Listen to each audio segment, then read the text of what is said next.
जय श्री कृष्णा। राधे राधे। आज आप लोग जानेंगे, एक कथा के माध्यम से जानेंगे कि ब्रह्म मुहूर्त में उठने से क्या होता है। एक समय की बात है, माता पार्वती ने भगवान शिव से पूछा, स्वामी, मैंने देखा है कि चाहे कितना ही अभागा मनुष्य हो, अगर वह सुबह के समय ब्रह्म मुहूर्त में उठता है तो वह बहुत सुखी रहता है।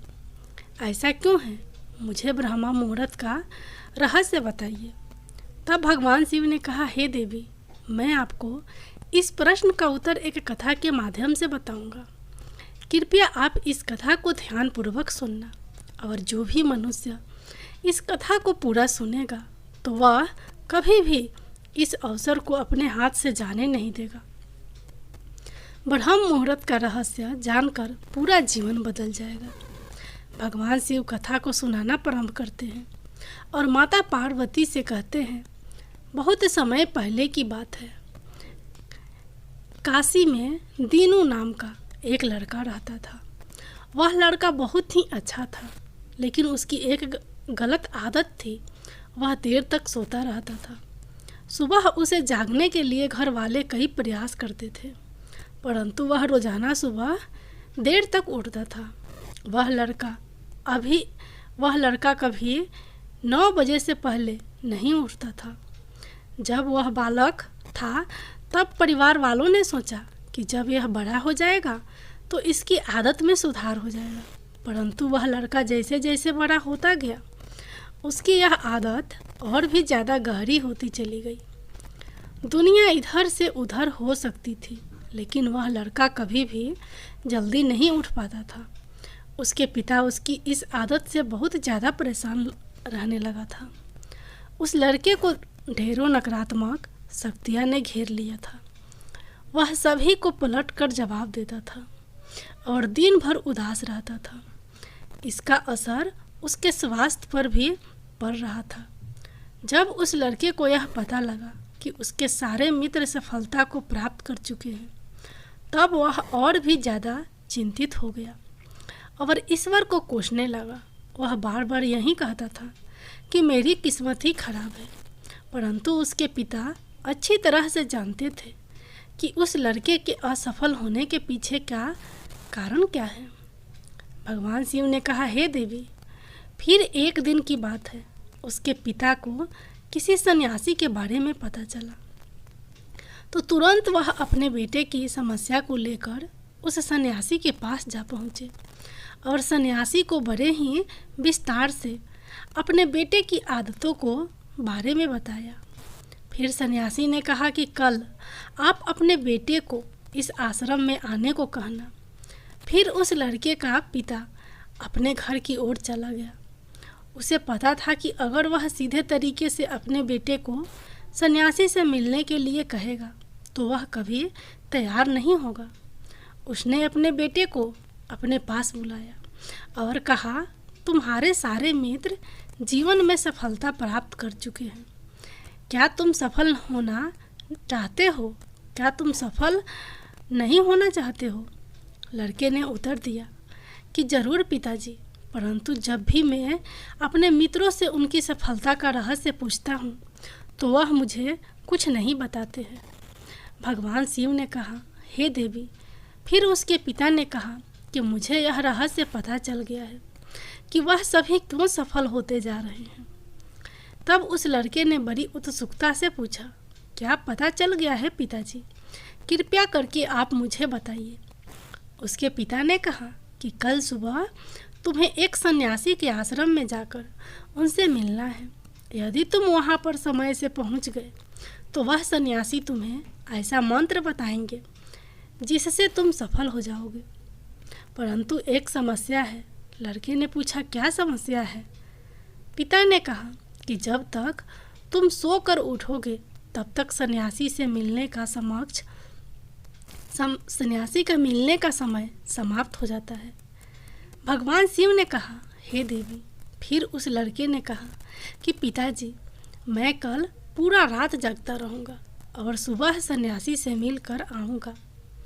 उसके पिता ने कहा, ठीक है, तुम वहाँ जाकर उस सन्यासी की आज्ञा को मानना। पिता की बात सुनकर वह लड़का बहुत अधिक खुश हुआ।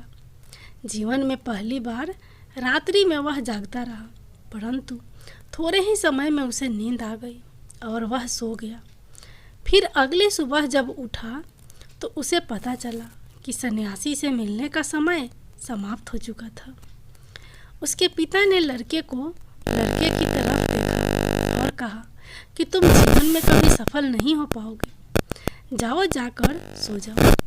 पिता की यह बात सुनकर उस लड़के को बहुत दुख हुआ। उसने मन ही मन स्वयं को चुनौती दी कि कल सुबह वह सन्यासी से मिलने अवश्य जाएगा। उसने अपने पैर में एक छोटा सा घाव बना लिया, जिसे दर्द के कारण उसे रात भर नींद नहीं आई। भगवान शिव ने कहा, हे देवी, यह ऐसा पहला अवसर था जब उसने अपने जीवन में पहली बार सूर्योदय देखा था। वह तुरंत ही तैयार होकर सन्यासी से मिलने के लिए चला गया। आज उसका अनुभव कुछ अलग ही था। वह बेहद शांत महसूस कर रहा था। चलते चलते वह लड़का जैसे ही सन्यासी के आश्रम में पहुंचा तो वहां पर उसने देखा कि सन्यासी और उसके सभी शिष्य ध्यान लगाकर बैठे हुए थे। भगवान शिव ने कहा, हे देवी, फिर जब ध्यान का समय समाप्त हुआ तब लड़का उस सन्यासी के पास पहुंचा और उन्हें प्रणाम करते हुए बोला कि आपके पास कोई ऐसा मंत्र है जिससे मैं सफल हो सकता हूँ? कृपया करके मुझे वह मंत्र बताइए। मैं भी अपने मित्रों के समान सफल हो जाना चाहता हूँ और अच्छा जीवन जीना चाहता हूँ। भगवान शिव ने कहा, हे देवी। फिर सन्यासी मुस्कुराए और बोले, अच्छा, तो तुम वही बालक हो। तुम्हारे पिताजी मुझसे मिलने आए थे और उन्होंने तुम्हारे विषय में मुझे सब कुछ बता दिया था। मैं तुम्हें वह मंत्र अवश्य दूंगा।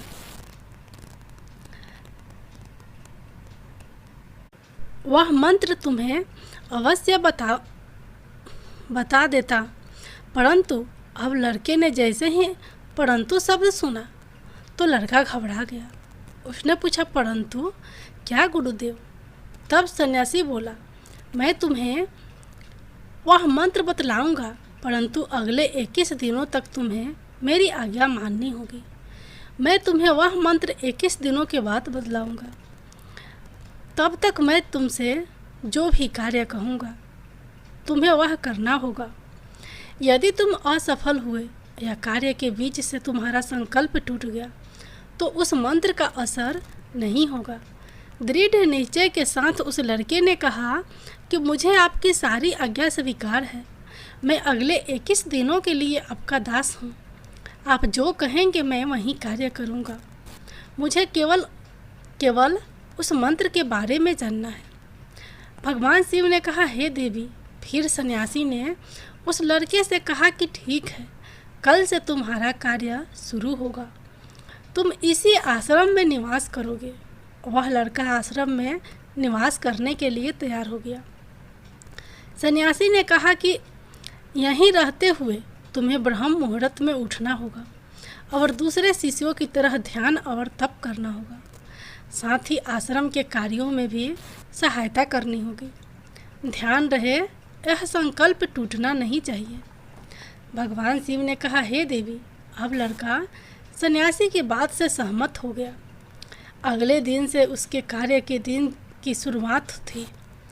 इस बार उसने दृढ़ निश्चय किया, परंतु 1 सप्ताह बीतने के पश्चात ही उसका संकल्प टूट गया और वह 8वें दिन देर तक सोता रहा। जब वह नींद से जागा तो उसने कहा कि मुझसे कितनी बड़ी भूल हो गई है।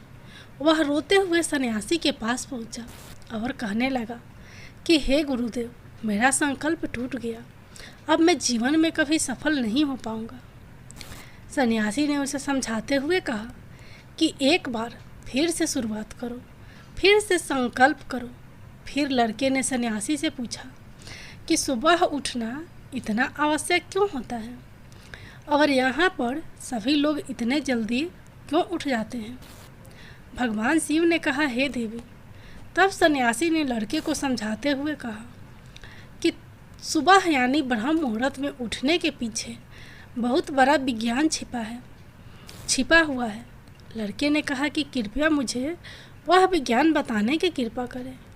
सन्यासी ने कहा कि रात्रि को 4 पहर में बांटा गया है।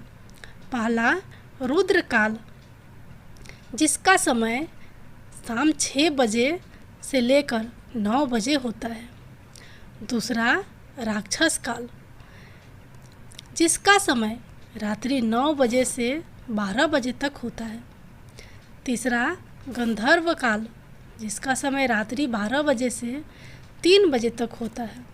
और सबसे अंत में जो पहर आता है उसे मनोहर काल कहते हैं। इस समय को ब्रह्म मुहूर्त या अमृत वेला के नाम से भी जाना जाता है। इसका समय भोर 3 बजे से सुबह 6 बजे तक होता है।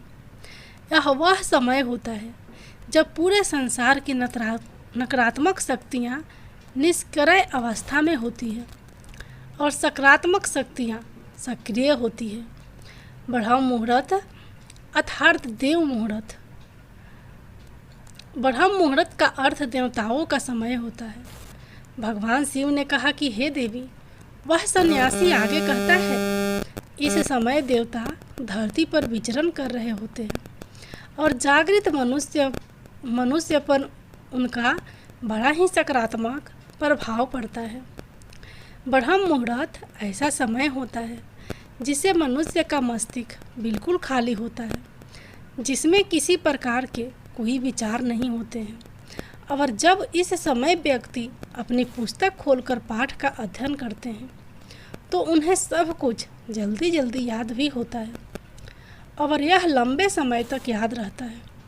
यह ऐसा समय है जिसमें हम ज्ञान को समझने का प्रयास करते हैं। इस कारण आश्रम के सभी शिष्य और संसार में बहुत से ज्ञानी लोग ब्रह्म मुहूर्त में ही उठ जाते हैं। प्राचीन काल में रोशनी का कोई स्रोत न होने के कारण लोग अपने दिन का समापन सूर्यास्त के साथ और आरंभ सूर्योदय के साथ करते थे। यह एक तरीका है जिससे मानव जीवन प्रकृति के साथ तालमेल बनाकर चलता है। भगवान शिव ने कहा, हे देवी। फिर उस लड़के ने कहा कि ठीक है, मैं कल से अपना संकल्प फिर से शुरू करता हूँ, परंतु ब्रह्म मुहूर्त में उठकर मुझे क्या क्या करना चाहिए। तब सन्यासी ने कहा कि ठीक है, तुम्हें बताता हूँ कि ब्रह्म मुहूर्त में क्या करना चाहिए और कैसे करना चाहिए। सबसे पहले उठकर धरती माता पर पाँव रखने से पहले धरती माता को प्रणाम करना चाहिए और अपनी दोनों हथेलियों को देखना चाहिए और ईश्वर को धन्यवाद देना चाहिए कि उन्होंने तुम्हें आज का सूर्योदय देखने का अवसर दिया है। इसके बाद नित्य कर्म और स्नान करने से शरीर की ही नहीं बल्कि मन की शुद्धता भी बढ़ती है। स्नान करने के पश्चात ध्यान की प्रक्रिया होती है। ब्रह्म मुहूर्त में ध्यान की अवधि 21 दिन तक होती है। इस विधि का उपयोग तब किया जाता है जब आप अपनी कोई मनोकामना की पूर्ति चाहते हो। यह ऐसा समय होता है जब व्यक्ति अपने आज्ञा चक्र को सक्रिय करने पर काम करते हैं। भगवान शिव ने कहा, हे देवी। आगे वह सन्यासी कहता है, आज्ञा चक्र दोनों भावों के बीच होता है। यह संकल्प का स्थान भी कहा जाता है।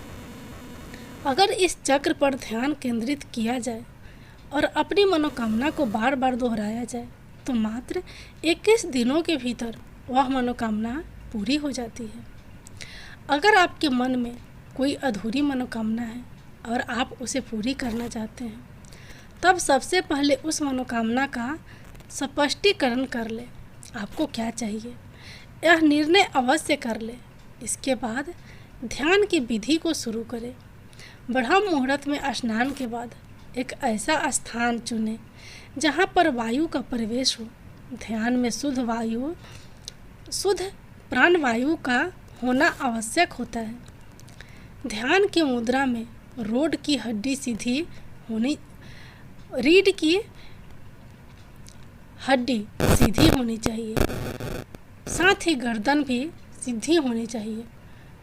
सुखासन की अवस्था में दोनों हाथों को घुटनों पर रखकर आंखें बंद करके बैठ जाएं।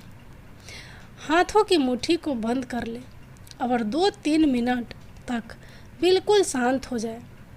जब आपका शरीर स्थिर हो जाए और विश्वास की शांत मन स्थिर हो जाए और श्वास की शांत हो जाए, तब उसके बाद अपना सारा ध्यान आज्ञा चक्र पर लगाएं। इस दौरान लंबी गहरी सांस लें और सांस को रोक कर रखें।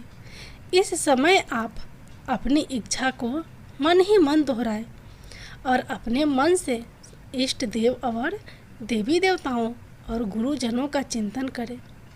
भगवान शिव ने कहा, हे देवी। उस सन्यासी ने कहा, जब सांस को रोकना कठिन हो जाए तब धीरे धीरे सांस को बाहर की ओर छोड़े। सांस को नाक से भरें और मुंह से बाहर छोड़ें। इस प्रक्रिया को 3 से 4 बार प्रतिदिन दोहराएं। ऐसा प्रतिदिन करने से आपकी जो मनोकामना है वह अवचेतन मन तक अवश्य पहुंच जाएगी और इच्छा पूर्ति जल्दी होगी। आज्ञा चक्र सक्रिय होता है और हमारी आज्ञा को पूरा करता है। सांस को रोककर रखने के दौरान शरीर में आपातकाल की स्थिति हो जाती है, जिससे कि आप बेकार की बातें सोचने और विचार करने से बचते हैं। ब्रह्म मुहूर्त के समय ईश्वर की विशेष कृपा होती है और कोई भी व्यक्ति अपनी मनोकामना को इस समय दोहराता है तो उसकी इच्छा जल्द से जल्द पूरी होती है। फिर भगवान शिव ने कहा, हे देवी। इस प्रकार सन्यासी ने उस लड़के को ब्रह्म मुहूर्त का महत्व बताया। अगले 21 दिनों तक उस लड़के ने बड़े ही मन के साथ इस प्रक्रिया को अपनाया।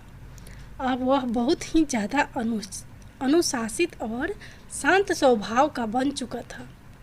उस लड़के ने जैसे ही अपना संकल्प पूरा कर लिया, उसके बाद वह लड़का बड़े ही प्रसन्न भाव से सन्यासी के पास पहुंचा और कहने लगा कि हे गुरुदेव, मैंने 21 दिनों का संकल्प पूरा कर लिया है। अब कृपया मुझे सफल होने का मंत्र बताइए। तब उस सन्यासी ने मुस्कुराते हुए कहा कि पिछले 21 दिनों में जो अभ्यास तुम करते हुए आ रहे हो वही तुम्हारे सफलता का मंत्र है। जो व्यक्ति ब्रह्म मुहूर्त में उठकर ध्यान प्रक्रिया को सही से करते हैं वह जीवन में कभी असफल नहीं हो सकते। तुम्हें ब्रह्म मुहूर्त का रहस्य पता चल चुका है। अब तुम इसे जीवन पर्याप्त करो। तुम्हें जीवन के लक्ष्य और सफलता दोनों प्राप्त होंगे। उस लड़के ने सन्यासी को धन्यवाद दिया और ब्रह्म मुहूर्त के नियमों का पालन जीवन पर्यंत तक करने का वादा भी किया। फिर भगवान शिव ने कहा, हे देवी, अब तो आपको पता चल गया होगा कि ब्रह्म मुहूर्त क्या होता है। तब माता पार्वती ने कहा, हे स्वामी, अब मुझे ब्रह्म मुहूर्त का संपूर्ण ज्ञान हो गया है। इतना कहकर माता पार्वती ने भगवान शिव को प्रणाम किया। जय भोलेनाथ, जय माता पार्वती।